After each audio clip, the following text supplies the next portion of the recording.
Welcome to Virginia Farm Bureau. My name is Ben Rowe, and I'm here with Martha Moore to bring you a new segment that we're calling WIP Wednesdays.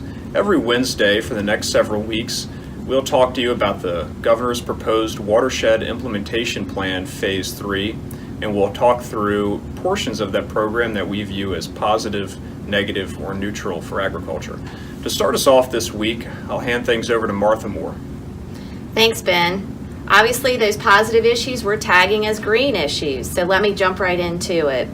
Adequate and consistent funding for conservation practices for farmers. That's something that's been a priority for us, and we were pleased to see that included in the governor's proposal.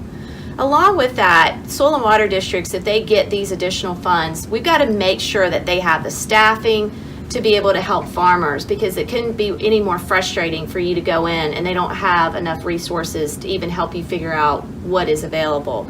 So adequate and consistent funding for technical assistance.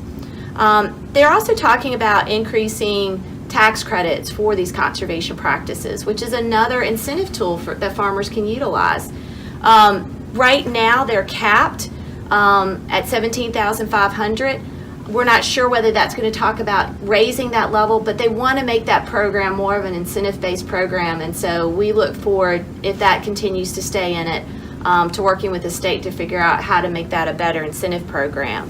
I think there was something about poultry that we like. Why don't you tell them a little bit about that? Sure. So Virginia has an existing poultry litter transport program, but it's only limited to 2 counties, Page and Rockingham.